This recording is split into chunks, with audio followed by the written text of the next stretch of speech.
Cytokines प्लियोट्रॉफिक होते हैं और इसके अंदर जो स्पेशलाइज्ड होते हैं वो होते हैं इंटरल्यूकिन 2। ये एक डायरेक्ट पॉजिटिव फीडबैक शो करता है और टी हेल्पर सेल्स को एक्टिवेट करा देगा। एक तरीके से इंटरल्यूकिन 2 जो है वो एम्पलीफायर का काम करेगा।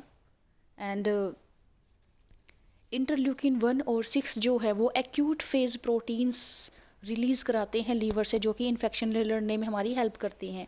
आप ऐसे कर सकते हैं, इंटरल्यूकिन 1 एंड 6 यानी कि 16 एक्यूट फेज प्रोटीन्स रिलीज़ कराएंगे, 2 जो है वो हेल्पर सेल्स को स्टिमुलेट करेगा। इसका जो मेन फंक्शनिंग होती है वो क्या होती है, देखिए मैंने यहाँ पे शो कर किया है साइटोकाइंस। जैसे ही हमारी बॉडी में टी सेल्स के स्टिमुलेट होने से साइटोकाइंस रिलीज़ होते हैं, ये डाइमराइजेशन करा देते हैं रिसेप्टर सब यूनिट्स का। ये रिसेप्टर सब यूनिट्स जो हैं वो प्रोटीन टायरोसिन काइनेज के थ्रू अटैच होती हैं। This is T K tyrosine kinase, जो कि एक स्पेशलाइज्ड जैक फैमिली की प्रोटीन है।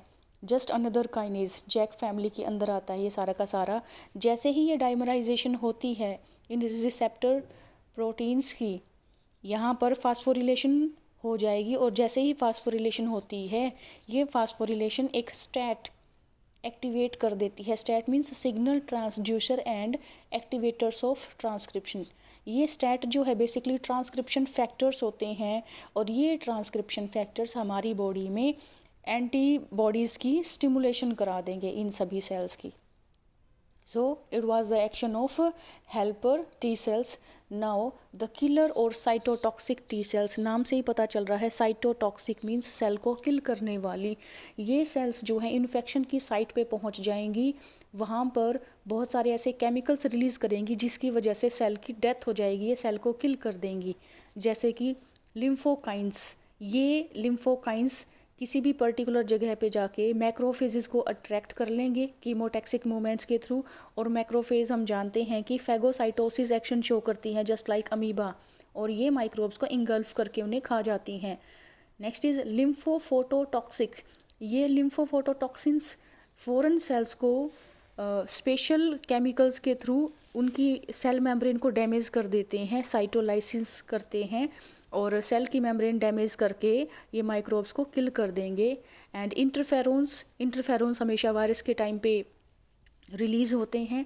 तो इस तरीके से साइटोटॉक्सिक सेल्स जो हैं वो एक तरीके से सिक्रेटरी सेल्स होती हैं और कई बारी कुछ लाइसोसोम्स अपनी बॉडी से रिलीज़ करती हैं और ये लाइसोसोम्स जो हैं वो लाइटिक एक्शन शो करते हैं। यानी कि किसी भी यू कैन से बैक्टीरिया है या कोई भी और जो माइक्रोब्स हैं उनकी सेल पे जाके ये साइटोटॉक्सिक सेल्स कुछ ऐसे प्रोटीन रिलीज़ करेंगी जो कि इन माइक्रोब्स की मेम्ब्रेन के अंदर होल फॉर्म कर देंगे, छेद कर देंगे। इन स्पेशल केमिकल्स को परफोरिन्स कहते हैं। तो परफोरिन्स के थ्रू साइटोटॉक्सिक सेल्स जो है माइक्रोब्स की सेल मेम्ब्रेन को डैमेज कर देगी और हमारी बॉडी को इन्फेक्शन से प्रिवेंट करती है। Next is suppressor T cell. अब जैसे हमारी बॉडी के अंदर साइटोटॉक्सिक टी सेल्स एक्टिवेट हैं, हेल्पर टी सेल्स एक्टिवेट हैं, तो सप्रेसर टी सेल्स इन दोनों सेल्स को सप्रेस करने का काम करती है। अदरवाइज हेल्पर टी सेल्स और साइटोटॉक्सिक सेल्स जो हैं वो हमारी नॉर्मल सेल्स को भी डैमेज कर सकती हैं। तो इसलिए इन दोनों को ही काउंटरएक्ट करने का काम जो है सप्रेसर टी सेल्स करती हैं। हेल्पर टी सेल्स ज़्यादा होती हैं तो जैसे जैसे इनका लेवल इंक्रीज़ होगा सप्रेसर सेल्स जो है वो बनना शुरू हो जाएंगी और सप्रेसर सेल ही हेल्पर टी सेल्स की नेगेटिव फीडबैक कराती हैं। नेगेटिव फीडबैक का मतलब हेल्पर सेल्स ने सप्रेसर सेल्स को बनाया और जैसे ही सप्रेसर सेल एक थ्रेशोल्ड के बाद ज़्यादा बननी शुरू हो गई, इन्होंने हेल्पर सेल को ही कहा कि अब हमें और सिग्नल नहीं चाहिए, अब बंद। ठीक है, तो उन्होंने हेल्पर सेल्स की ही फॉर्मेशन को रोक दिया। फीडबैक का मतलब होता है जिससे कोई चीज़ बन रही है वापस उसी को स्टिमुलस दे के उसके एक्शन को प्रिवेंट कराना। तो इस तरीके से सप्रेसर टी सेल्स जो है हमारी बॉडी के अंदर एक रेगुलेटरी सेल का काम करते हैं और ये हमारी बॉडी के इम्यून सिस्टम को एक मॉडरेट लेवल पे रखते हैं।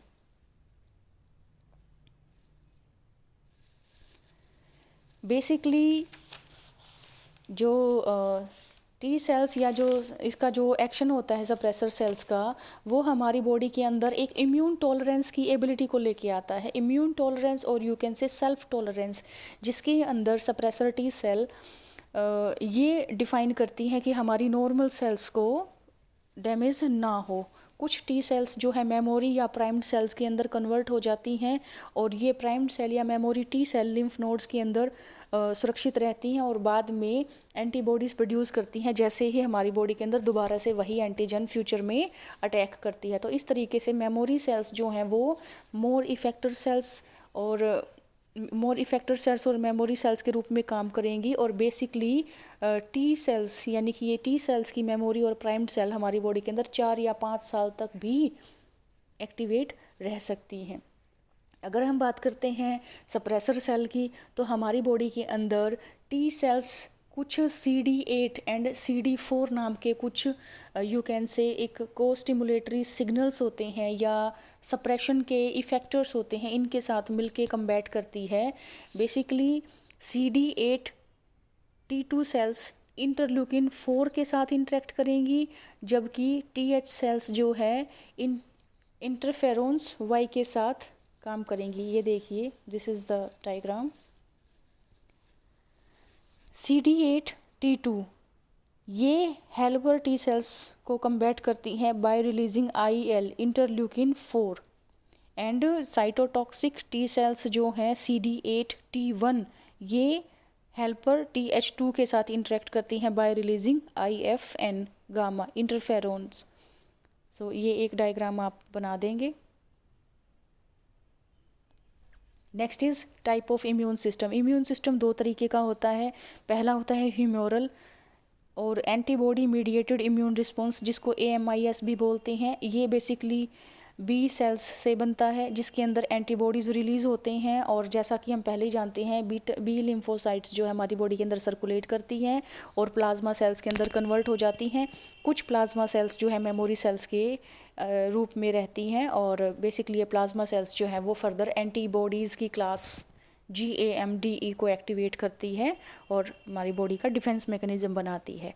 जबकि cell mediated immune response CMIS जो है बेसिकली टी सेल्स से मिलके बना होता है। ये टी सेल्स हाईली स्पेशलाइज्ड होती हैं। अभी हमने बात की 3 तरीके की होंगी, helper cell, cytotoxic and suppressor cells. हमारी बॉडी के अंदर बहुत सारी ग्राफ्ट रिजेक्शंस या स्किन ग्राफ्ट की रिजेक्शन जो होती है बेसिकली टी सेल्स के थ्रू ही होती है। इसे एलोग्राफ्ट्स बोलते हैं। एलो मतलब डिफरेंट, अलग, ठीक है। बाहर किसी दूसरी फॉरेन बॉडी से हम लेते हैं या अपने ही दूसरे टिश्यू से अगर कोई हम सेल्स वगैरह लेते हैं तो उनकी रिजेक्शन कराने में भी सेल मीडिएटेड इम्यून रिस्पॉन्स का मेन रोल होता है। और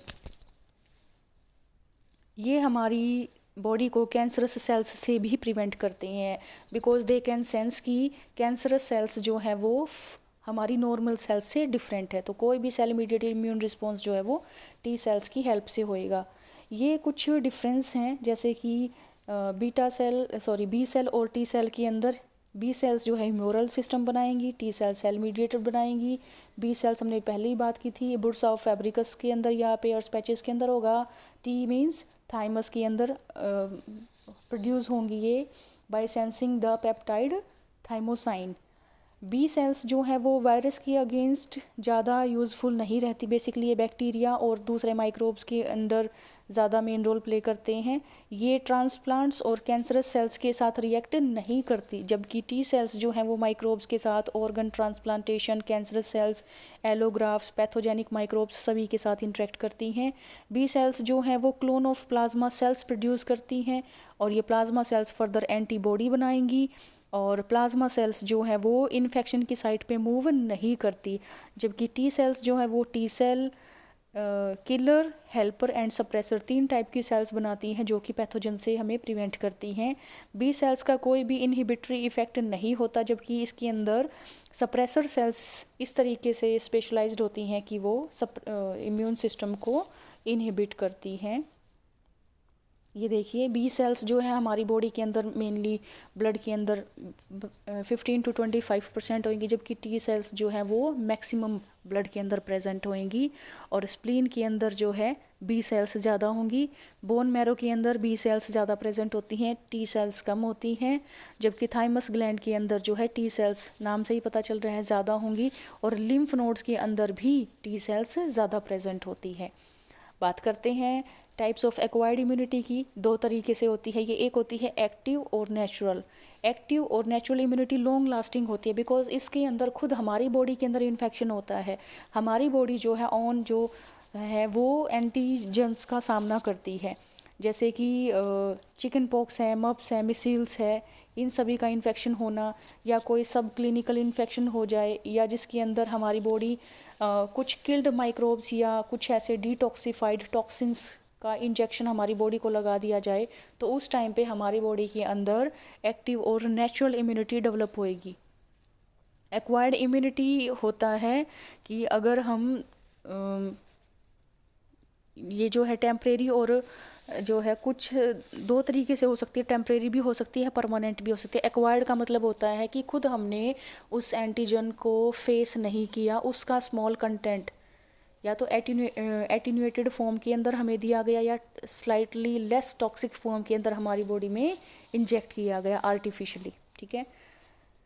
सेकंड इज़ पैसिव और आर्टिफिशियल इम्यूनिटी। ध्यान रखिए, इस पैसिव और आर्टिफिशियल इम्यूनिटी के अंदर हम एंटीजन को फेस नहीं करते। हमारी बॉडी के अंदर किसी और पर्सन की या किसी और ग्राफ्ट की ऑलरेडी रेडीमेड एंटीबॉडीज़ बनी हुई होती हैं, वो ही हमारी बॉडी के अंदर इंजेक्ट कर दी जाती है। यानी कि हमने एंटीजन से हमारा सामना ही नहीं हुआ, हमें सिर्फ रेडीमेड बनी हुई एंटीबॉडीज़ या गामा ग्लोबुलिन्स ही हमें प्रोवाइड कराई गई हैं, जिन्हें ह्यूमन से लिया जा सकता है या किसी और एनिमल सीरम से लिया जा सकता है। वॉन बेरिंग्स ने सबसे पहले इसको डेवलप किया था, नोटिस किया था। इस तरीके से बनी बनाई एंटीबॉडीज़ को लेना इनोकुलेशन भी कहलाता है। हाँ, इनका कुछ बेटर रिस्पॉन्स ये होता है कि ये क्विक रिस्पॉन्स देती हैं और तुरंत इन्फेक्शन से हमें लड़ने में सहायता करती हैं, इमीडिएट रिलीफ करती हैं। लेकिन इनकी प्रॉब्लम ये है कि ये बहुत जल्दी डैमेज भी हो जाती हैं, इनका लॉन्ग लास्टिंग इफ़ेक्ट नहीं होता। और उसके साथ ही जैसे हमारी बॉडी के अंदर बनी बनाई एंटीबॉडीज़ दी गई हैं, हो सकता है हमारा शरीर उन रेडीमेड एंटीबॉडीज़ को एंटीजन समझ के ही उनके साथ ही जो है फ़ाइट करना स्टार्ट कर दे। तो ये इसकी मेन ड्रॉबैक है। हालांकि ये कुछ केसेस में जहाँ पे हमें इमीडिएट रिलीफ चाहिए होता है, वहाँ पे ये बेटर होती है। तो इनबोर्न एंड एक्वायर्ड इम्यूनिटी के डिफरेंस हैं। इनबोर्न जो बाय बर्थ होएगी, एक्वायर्ड जो हम जन्म के बाद लेते हैं। इनबोर्न इनहेरिटेबल होती है, जबकि एक्वायर्ड इनहेरिटेबल नहीं होती। ये प्रीवियस अटैक से नहीं मिलती है इनबोर्न, जबकि एक्वायर्ड के अंदर अगर हमें हमारी बॉडी के अंदर ऑलरेडी सिस्टम होता है, जैसे ही हमारी बॉडी सेम एंटीजन से इंटरेक्ट करेगी, हमारी दोबारा से ही एंटीबॉडीज़ बनना स्टार्ट हो जाएंगी। जैसे स्मॉल पॉक्स, पोलियो, टेटनस के अंदर एक्वायर्ड इम्यूनिटी ज़्यादा कारगर होती है। And this is the difference between active and passive. मैंने अभी बताया था एक्टिव के अंदर हमारी बॉडी जो है इन्फेक्शन को कम्बैट करती है, या हमें वैक्सीन के अंदर मैंने अभी बताया था आपको कुछ टॉक्सिक होंगे या कुछ किल्ड माइक्रोब्स होते हैं, या डाइल्यूटेड फॉर्म के अंदर एंटीजेंस प्रोवाइड कराई जाती है। जबकि पैसिव के अंदर हमें बॉडी को रेडीमेड एंटीबॉडीज़ ही दी जाती हैं। एक्टिव इम्यूनिटी के कोई साइड इफ़ेक्ट्स नहीं होते, पैसिव के जो है कई बार रिएक्शंस भी हो जाते हैं। और एक्टिव इम्यूनिटी जो है वो एक रिलीफ प्रोवाइड कराती है लॉन्ग टाइम तक, जबकि पैसिव इम्यूनिटी जो है वो सिर्फ इमीडिएट रिलीफ कराती है। ये शॉर्ट लिव्ड होती है, ये लॉन्ग लिव्ड होती है।